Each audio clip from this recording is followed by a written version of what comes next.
It starts subtly, a sneer here, a whispered word there. These small, almost imperceptible actions seem harmless at first. They are like the first tiny cracks in a claymation figure, barely noticeable to the naked eye. But these cracks are the beginning of something much larger, something more insidious. They represent the initial signs of a deeper problem, one that can grow and spread if left unchecked, like cracks in a claymation figure, barely noticeable at first.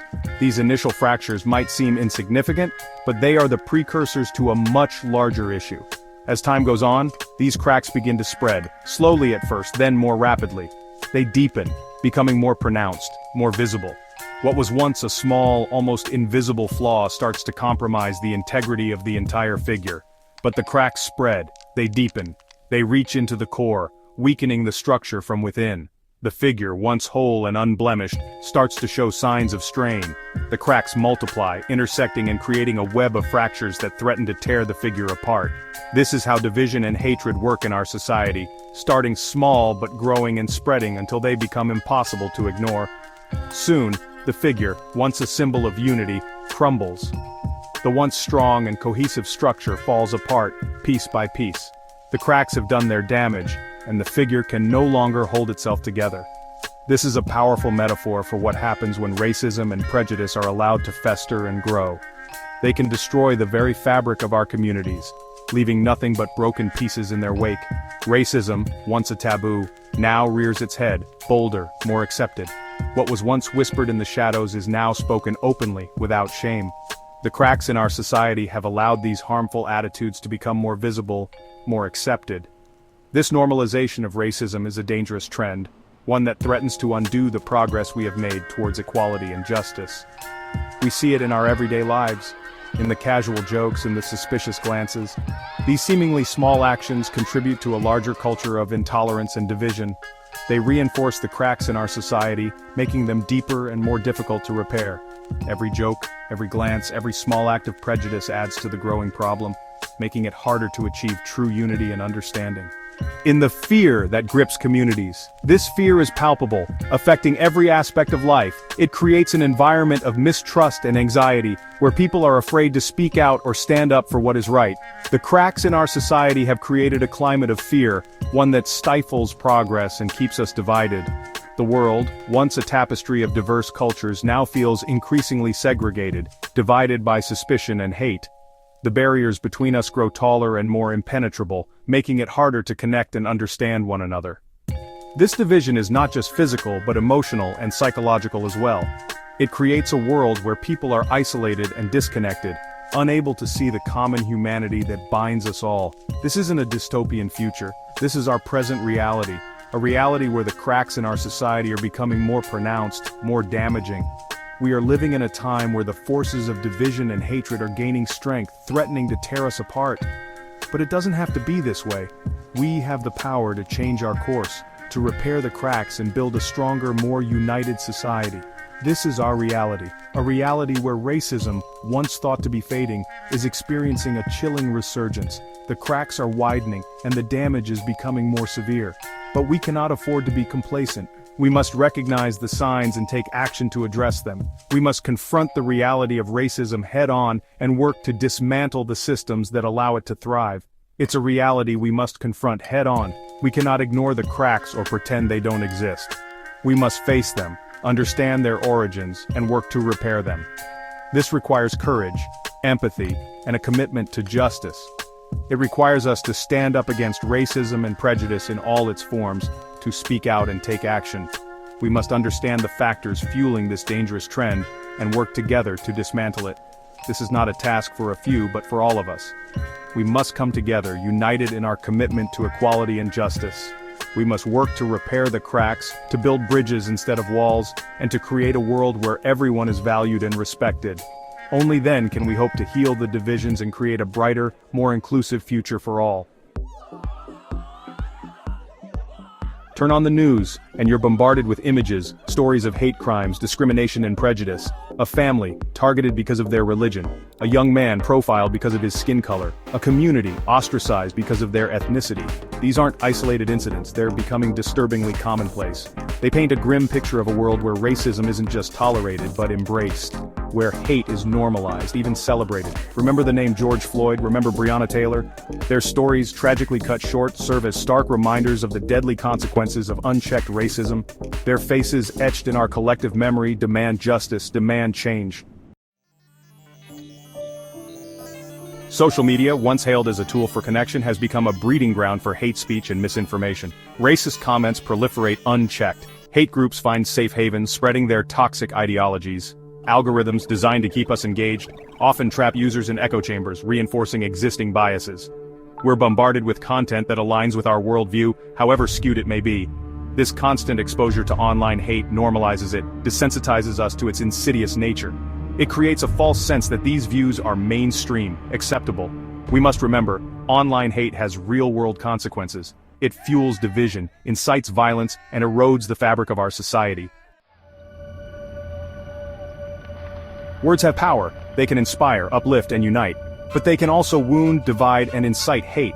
Political rhetoric, often laced with dog whistles and thinly veiled prejudice, has become increasingly divisive. Leaders, instead of promoting unity and understanding, often resort to fear-mongering and scapegoating. They exploit existing prejudices, pitting communities against each other for political gain. This rhetoric has real-world consequences. It creates a climate of fear and distrust. It emboldens racists, giving them license to act on their prejudices. We must hold our leaders accountable for their words and demand a return to civil discourse. Section 5. Uneven playing field. Racism isn't just about individual acts of prejudice, it's about systemic inequalities deeply ingrained in the fabric of our societies. It's about unequal access to opportunities, to resources, to justice. Look at the statistics. People of color are disproportionately represented in poverty, in prisons, and among the victims of police brutality. They face discrimination in housing, healthcare, and education. These systemic inequalities perpetuate a vicious cycle of disadvantage, limiting opportunities and fueling resentment. We must dismantle these systems of oppression and create a society where everyone has an equal chance to thrive. Section 6. Broken trust. The rise of racism erodes trust, the very foundation of a cohesive society. Trust is the glue that holds communities together, fostering cooperation and mutual respect. Without it, the social fabric begins to fray, leading to isolation and conflict. When communities live in fear of being targeted because of their race, religion, or ethnicity, it creates deep divisions. People start to withdraw into their own groups, building walls instead of bridges. This fear and isolation can lead to misunderstandings and further prejudice, creating a vicious cycle that is hard to break. This lack of trust extends to institutions meant to protect and serve. When people feel that the police, the justice system, and other governmental bodies are biased or unfair, they lose faith in these institutions. This distrust can lead to a lack of cooperation with law enforcement, making it harder to maintain public safety and order. The police, the justice system, even the government, are viewed with suspicion, particularly by communities who have historically faced discrimination. This suspicion is not unfounded. Historical and ongoing injustices have shown that these institutions can and do fail certain groups.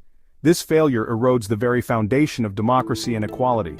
This breakdown of trust makes it difficult to address societal problems collectively. When people do not trust each other or the institutions meant to serve them, it becomes nearly impossible to come together to solve common issues. This lack of cooperation can stall progress and lead to a fragmented society where problems fester rather than being resolved. It fuels polarization and makes finding common ground nearly impossible. As divisions deepen, people retreat further into their own echo chambers, reinforcing their own beliefs and becoming more resistant to differing viewpoints. This polarization can lead to increased conflict and a breakdown in social cohesion. We must rebuild trust, bridge the divides, and create a society where everyone feels safe and valued. This requires effort from all of us, individuals, communities, and institutions alike. By fostering open dialogue, promoting understanding, and addressing injustices, we can begin to heal the wounds of division and build a more inclusive and cohesive society. Section 7. The weight of history. We cannot talk about the rise of racism without acknowledging the long shadow of history. Centuries of colonialism, slavery, and segregation have left deep scars on our societies. These historical injustices continue to shape our present, influencing our perceptions, our interactions, and our institutions. The legacies of the past are evident in the systemic inequalities we see today. Ignoring this history only allows the cycle of prejudice to continue. We must confront our past honestly, acknowledge the pain and suffering inflicted, and work towards reconciliation and healing. Section 8. Finding your voice. The fight against racism requires action from each and every one of us. Silence is not an option. We must find our voices, challenge prejudice, and stand up for what is right. This can take many forms. Educate yourself about the history of racism and its present-day manifestations. Challenge racist jokes and stereotypes. Support organizations fighting for racial justice. Most importantly, use your voice to amplify the voices of the marginalized. Listen to their stories, understand their experiences, and stand in solidarity with them. Section 9. A World Rebuilt. The fight against racism is not about achieving a utopia free from prejudice. It's about creating a world where everyone, regardless of their race, religion, or ethnicity, has the opportunity to live with dignity and respect. This journey is not an easy one, but it is a necessary one. It requires each of us to look within and challenge our own biases and preconceptions. It's about creating a world where everyone, regardless of their race, religion, or ethnicity, has the opportunity to live with dignity and respect. It's about ensuring that every individual feels valued and heard. This means actively listening to the voices of those who have been marginalized and oppressed and taking their experiences to heart. It's about building a society where diversity is celebrated, not feared. A society where cultural differences are embraced and seen as a source of strength and enrichment. Imagine a world where festivals from every culture are celebrated with equal enthusiasm, where the richness of our varied traditions is shared and enjoyed by all, where differences are seen as strengths, not weaknesses. In this world, collaboration and mutual support are the norms. People come together to help one another, recognizing that our differences make us stronger and more resilient. This is a world where empathy and understanding are the foundations of our interactions, where every child, regardless of the color of their skin, has an equal chance to succeed. This means providing equal access to education, healthcare, and opportunities for all children. It means creating environments where every child can thrive and reach their full potential, free from the constraints of prejudice and discrimination. This is the world we must strive to create, a world where justice and equality are not just ideals but realities. This requires collective effort and unwavering commitment from each of us. It means standing up against injustice whenever and wherever we see it, and working together to build a better future. A world where the cracks of racism are repaired, replaced by the bonds of empathy, understanding, and equality. This is a world where we acknowledge the pain and suffering caused by racism and work tirelessly to heal those wounds.